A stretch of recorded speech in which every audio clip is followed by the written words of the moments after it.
I think one of the strangest side effects from coronavirus is the impact on sports.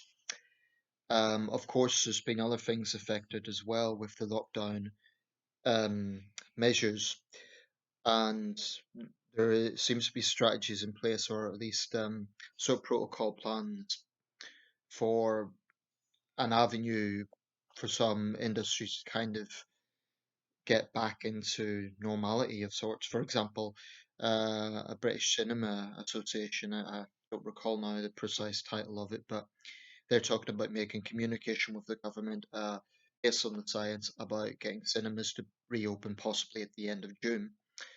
But this has been a very long 3 months, or will be at that point. But I think the impact on sport is particularly strange.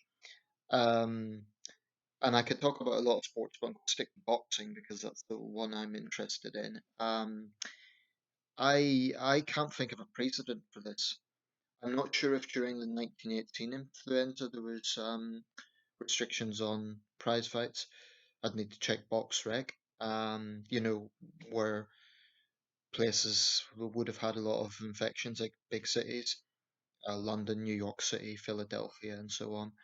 Um, but it's definitely a strange thing because the idea that you could have fights going ahead with no crowd, with none of the sort of pomp and the um, the usual atmosphere of a boxing match, because the crowd is very much a big part of that, it is a very strange thing, and it would be a very strange sight. Now, technically, there'd still be spectators because people will be watching on television, but I can't think of another precedent for this.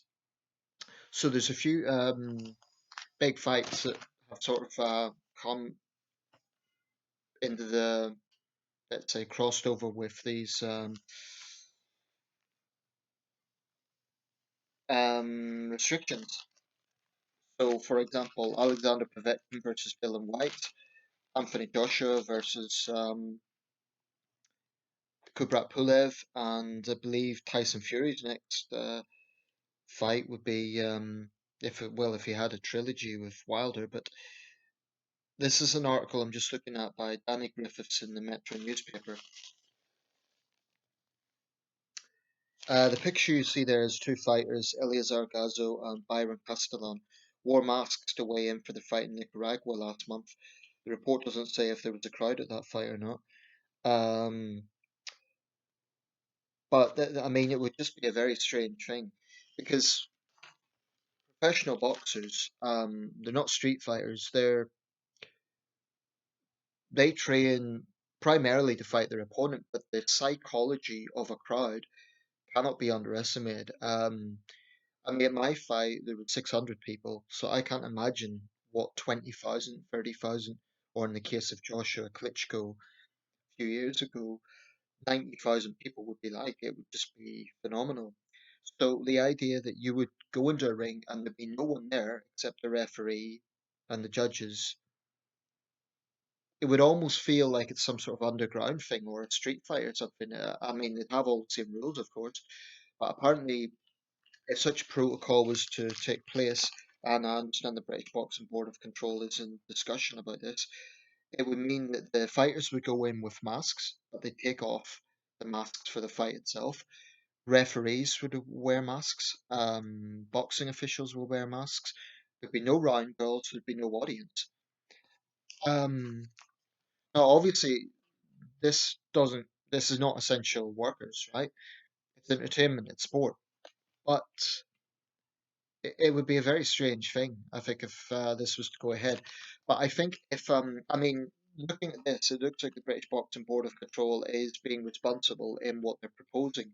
So the fighters would stay in a hotel for 2 nights before that has been checked out. They would have to go to the venue. I understand in protective clothing. Let me just get this right. Yeah, fighters will be tested for coronavirus 48 hours before their bout. Once cleared, will remain in lockdown in a hotel, which has also been given the all clear. They will be then transported with their manager and coaches to the venue and will wear protective masks into the ring. Well, athletes, they are by nature super fit people.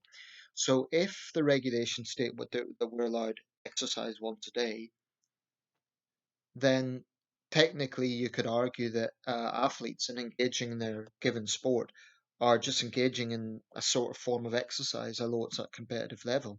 Now, the obvious one with boxing is it's a combat sport. You grapple, you're up close with your opponent. Um, there could be blood, there's sweat. So there's obviously physical contact there. That's why it would need to be, absolutely certain that neither fighter has any signs of COVID-19, because if they did, obviously, they would then infect their opponent, who would then go home and infect their family. And, it would just be a way of spreading the virus. So I think that's something they would need to. It reminds me a little bit of actually, I know there was a little bit of concern at times when some fighters have been. I can't remember the names now, but I sort of recall reading about a fighter who was suspected to have had AIDS, and there was restrictions on whether or not he should take part in a bout, and the obvious no-brainer would be no, um, because of obvious reasons.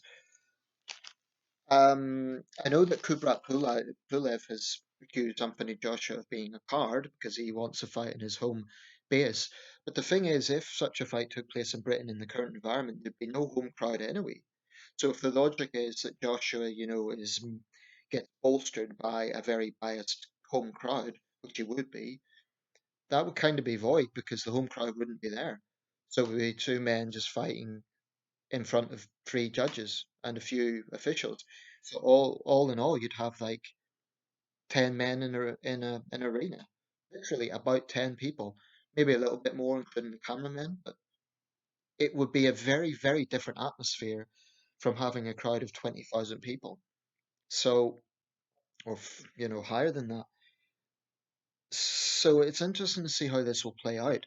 Obviously, I think sports associations, governing bodies, restaurateurs, cinema associations, and so on, all these people know that they're not essential workers. It all comes down to normal life, entertainment.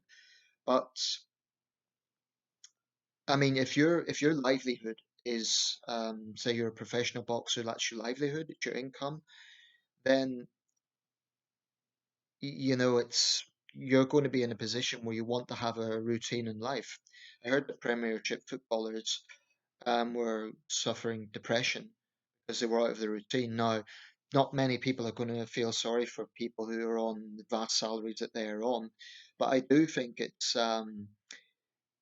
makes sense that athletes would feel the effects of this if they are used to a life of, it's all very well saying all they're overpaid sportsmen, but it would be perhaps more disruptive than the ordinary person in the sense that ordinary people don't have to get up at 5 in the morning and do a 8 mile jog, in order to prepare for a fight. So in that sense, what they have to get out of in terms of routine may have, I mean, certainly it's a bigger sacrifice than what I would have to do because I'm not, I don't need to do that. So I think there should be a sort of method or a gradual approach getting into this again, but I just think it's interesting to see how this will play out.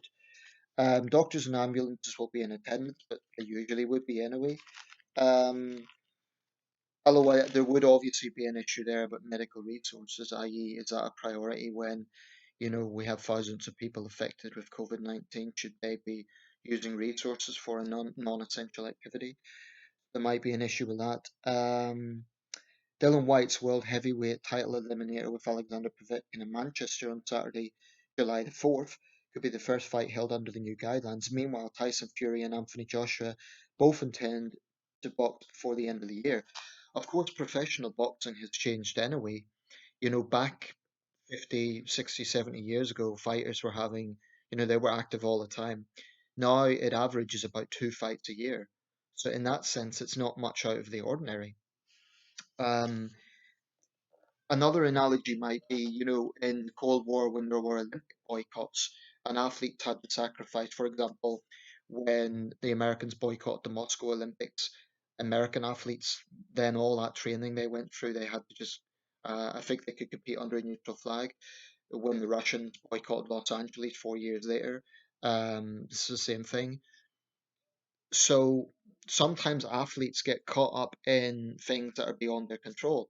This is true of all of us, of course, but like I say, if your whole life is about that sort of routine, it's not inconceivable it would have quite a big disruption. Um, and the report continues, however, WABA super middleweight champion Callum Smith's trainer was less positive. This is talking about the prospects. Um, Joe Gallagher tweeted, "Why all the rush and do things in half measures? Make sure everyone is safe and well, and let's look at getting going in September. Give everyone time to get back training, sparring, make sure everyone is safe." Well, that's the other side of it. All this time in lockdown gives all these fighters, more time to train. So ostensibly that could be a good thing. From an athlete's point of view, they've more time to train. But then again, if you're used to training for, say, 2 months, and it's a period of much longer, it's definitely going to be disruptive. So I just think it'll be interesting to see how this plays out. And I mean, watching an actual prize fight with no crowd, it would be very strange because the crowd is such a central aspect to the sport of boxing. It really is. I mean, of course, you could say that professionals shouldn't need the crowd in order to do their best, but a guy like Anthony Joshua, I mean, I think he's a great fighter anyway, but that must have some effect, to go into a fight and there'd be absolutely no one there cheering him. And it might actually be an interesting from an experimental point of view on the crowd dynamic. That is to say, if you have two fighters and there's no biased crowd, there's no home crowd to cheer on their favorite fighter, it's absolutely equal in that sense. So that might be an interesting dynamic. Would it affect the outcome of a fight? So I'm interested to see how this plays out. Um, but even during World War II, both World Wars, of course, there were fighters who served because, to set an example, both Joe Louis and Sugar Ray Robinson, Joey Archer, Joey Giardello, a lot of the great fighters of that time, they were featured on Ring magazine in uniform, to sort of show they were doing their part for the country. Um, so uh, again, we have to be careful with analogies, but boxers, you know, perhaps need to set an example as well with this. I mean, there's no way they could wear masks in the fight. That just wouldn't work for obvious reasons. It just would be ridiculous because they need to breathe properly. It would just um so I think they need to be absolutely sure that both fighters are absolutely test negative, I should say. But there you go, that's what we're seeing now. That's the world we are in. Now you can see these guys are obviously close, so I don't know if they were tested. I assume they were both tested negative. I don't know what the situation's like in Nicaragua. I know in Ecuador it's very bad. But strange, strange days. And it will just be another thing that we remember this time for.